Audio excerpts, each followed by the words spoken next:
সুপ্রভাত সবাইকে। কেমন আছো সবাই? আশা করছি সবাই খুব ভালো আছো, আমিও খুব ভালো আছি। সকালবেলা উঠে পড়েছি, আর দেখো বাইরেটা এখনও সকাল পুরোপুরি হয়নি, এখন 4:40 বাজে, তাই রাস্তায়ও লোকজন কম, আর বাইরে আলোটাও এখন সেইভাবে ফোটেনি।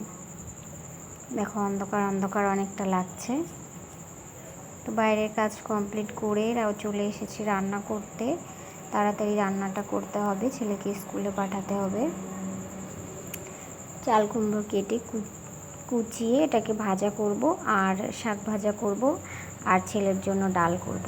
ডালটা আমার মাস্ট রান্না করতেই হয়, কারণ আমার ছেলে ডাল খুব পছন্দ করে। সর্ষে ফোড়ন দিয়ে চাল কুমড়োটাকে ভাজা করে নেব, কারণ চাল কুমড়োটা একটু টকটক লাগে, তাই সর্ষে দিলে খুব ভালো লাগে। আর এদিকে আরেকটা কড়াই বসিয়ে দিয়েছি, যেহেতু তাড়াতাড়ি রান্না করব, দেরি হয়ে যাচ্ছে, তাই আরেকটা কড়াইতে শাক ভাজা বসিয়ে দিয়েছি। শাক ভাজাটা একদিকে শাক ভাজা হচ্ছে, আর একদিকে ওই কুমড়োটা ভাজা হচ্ছে। তার মাঝে কটা শুকনো লঙ্কা ভেজে তুলে রেখেছি। দেখো বাইরে চলেছি, বাইরের কাজ করব বলে এখন মোটরটা চালিয়েছি, যেই তারপরেই দেখি কারেন্ট নেই। কী করবো আর। দেখো বাইরে প্রচণ্ড রোদ, এই রোদের মধ্যেই কলপারে বসে কাজ করা যায় বলো? দেখো কি রোদ, আবার আকাশে মেঘও আছে।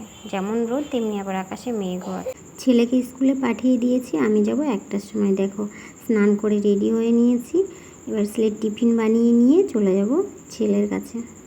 আমাকে কেমন লাগছে দেখো, আমি বেরিয়ে পড়বো এখন। বাইরে গাড়িটা বের করে নিয়েছি, দরজাগুলো সব খোলা ছিল, দরজাগুলো বন্ধ করে দিয়ে গেটটা টেনে দিয়ে আমি বেরিয়ে যাব।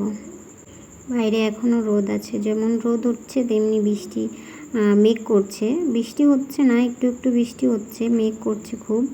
বৃষ্টি তেমন একটা হচ্ছে না, যেমন মেঘ তেমন বৃষ্টি হচ্ছে না, কিন্তু যেখানে মেঘ করছে সেখানে বৃষ্টি হচ্ছে। দেখো আকাশে এখনও মেঘ আছে, আর এক্ষুনি বৃষ্টি আসবে মনে হচ্ছে।